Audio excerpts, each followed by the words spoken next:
Is income or net worth more important? When should you focus on income? When should you focus on your net worth? Should you even bother with either one of these things? I will answer in this video. Greetings from Las Vegas. I am Caleb Jones, and this is Sovereign CEO. I help people just like you how to create location-independent businesses, move to a less bad country, or at least set up an international backup plan, and do all these things for very little money. So income versus net worth. This is a complicated topic, and I will do my very best in this video to summarize the bottom line on this stuff as best as I am able. This is a much more expansive topic than I can cover in any one individual video, but I will do my very best. First off, obviously, income creates net worth. Unless you inherit a bunch of money, good luck. Unless you would win the lottery, good luck. Income generates net worth. So it makes sense to me, and this is how I did it, to focus on income goals first, and then later focus on net worth goals. Now, there's a mix between these two things. I'll cover that more in a minute. But if you're making $22,000 a year and you set a big goal to be worth $10 million in X number of years, I don't think that makes a lot of sense. What I think makes a lot more sense is to set a goal to double your income or triple your income or get your income up to at least the Sovereign CEO minimum of $85,000 a year US pre-tax. Now, obviously, the issue is in terms of your income, how much money will you actually put away into your investments or your business in order to increase your net worth? Unless your income is high, the answer is usually zero. People in the lower class and people in the middle class usually don't have enough money at the end of the month to really put away to invest in a business or to invest in their retirement or what have you, with rare exceptions. So does it make any sense to focus on your investments and your net worth when you're making far less than the Sovereign CEO minimum of $85,000 a year? The answer is no. I've written articles about this. If you're making less than $85,000 a year, frankly, if you're making less than maybe $100,000 a year, spending a whole bunch of time researching investing, Bitcoin, Ethereum, real estate, stocks, anything investment core, really is kind of a waste of your time. What you should be researching is marketing, business, time management, so you can get your income up so that your income can fund your time management. The only time that's not true is if investing is your full-time job. So if you are a full-time real estate investor, then fine, go ahead and learn real estate. But in that case, it's not your investment, it's your income. The other issue is debt. I've said this many times. If you have debt, you shouldn't be saving any money at all. So I love these guys who have debt. They have credit card loans or student loans or personal loans or car loans or whatever, and they stock away money for their 401k. That's insanity. Why the hell would you do that? You should stop saving all money and pay off all of your debt. And if you don't agree with me on that, then ask yourself this question. This is a Dave Ramsey question. It's not, I didn't come up with this. Would you go to a bank to borrow $25,000 to take that money and invest in the stock market, or to take that money and put it into another bank at some higher rate of interest? Would you do that? Now, if the answer is no, hopefully the answer is no, then it makes no sense to put money away while you still have debt. So you got to pay off your debt first. And by the way, that directly relates to net worth. I've been in a scenario many, many years ago when I was a much younger man where I had a very high income, but I had a negative net worth because I had a lot of debt and I wasn't putting any money away. So in my view, focusing on net worth and certainly focusing on investments and how you build this net worth, when you have debt and or you make less than the Sovereign CEO minimum of $85,000 a year, is kind of a waste of your time. Instead, focus on paying off your debt and focus on building up your income to higher levels where you can really make a dent in your net worth. Now, this gets more complicated. I'll cover that in a second. Before I get there, there's something you should do. You should subscribe to this YouTube channel.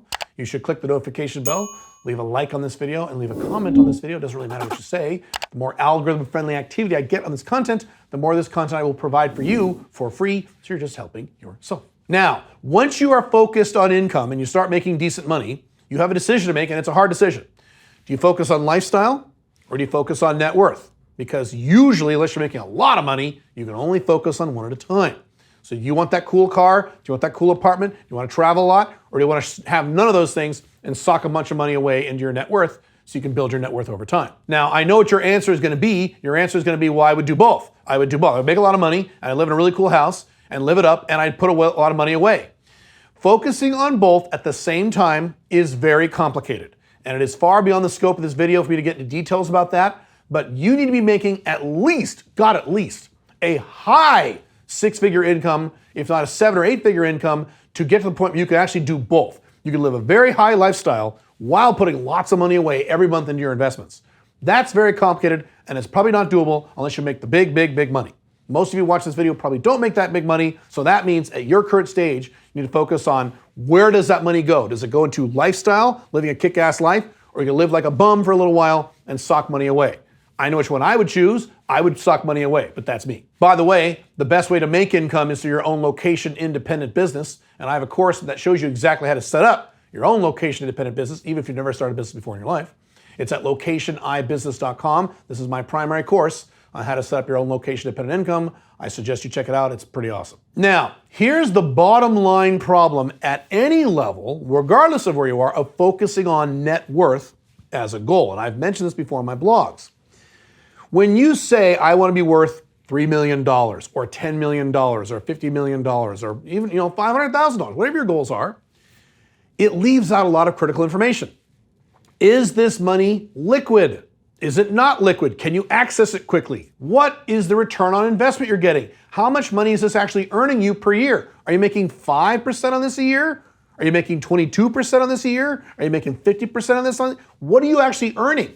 So if you have $3 million and it earns 4% a year versus earning 22% a year, that's a very big difference, right? And we just, throw out a net worth goal, it doesn't address any of these numbers. Here's another one. Does it cash flow, right? So if you have cash flowing real estate, that's actually cash flowing in addition to providing you an ROI. If you own stocks that pay dividends, that's actually cash flowing in addition to giving you some kind of ROI, at least hopefully. If you own an investment like gold or silver, that doesn't cash flow at all. So again, only $3 million in cash flowing apartments would be very different than having a net worth of $3 million in cryptocurrency where there's no cash flow. Do you see the problem? Do you see why I want to be worth this is kind of a silly goal because it doesn't address enough of these numbers. It's not specific enough. It's not enough for your brain to grab onto and harness as a real goal. And I realized this several years ago for myself. So this is what I did, and this has helped me out a lot. I took all of my net worth goals and I threw them away. I chucked them. I do not have a net worth goal. Now I kind of do, but that's in service of this other goal I'm going to talk about right now. Instead of having a net worth goal, what I think you should have is a monthly after-tax residual income goal. Very different than net worth. How much money will your passive investments give you every month that you can actually take out of these accounts and spend in your lifestyle, which means this is after-tax dollars?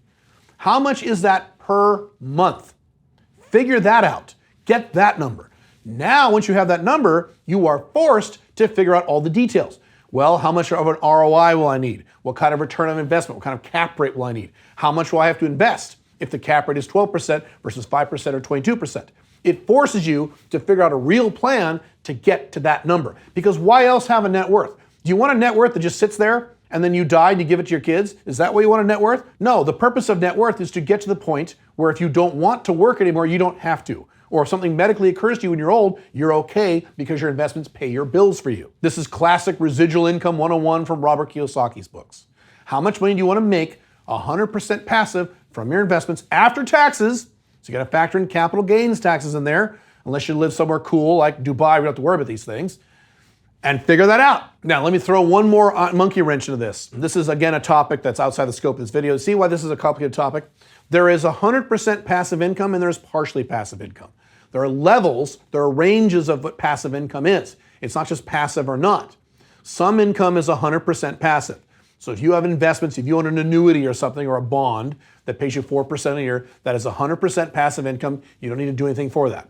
I have some of that income. Now, I also have partially residual income in my businesses.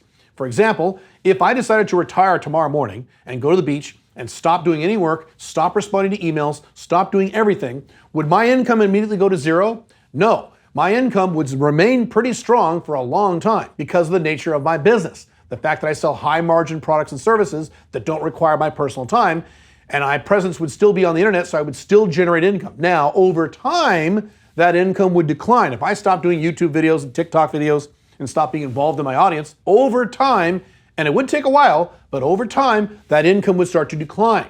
So it is partially residual income. What we're talking here in your net worth is 100% residual income. So you want to be really fancy about this, you can do what I've done, is you can have a 100% residual monthly income goal and a partial residual monthly income goal. I have many streams of income. My investments give me 100% passive income. Some of my businesses give me partially passive income. And then I have my active income that I work on every week to create. And I have set up goals in all three of those areas. Do you see why now just having a net worth goal doesn't really make a lot of sense? It's a little more complicated than that. And I think you should focus on income first, net worth second, but don't focus on net worth. Focus on how much money your investments are actually giving you per month you can actually spend in your life. If you want more detail on this, you should watch this video about why most rich people are not rich. And I will see you in the next video. Have fun. Bye.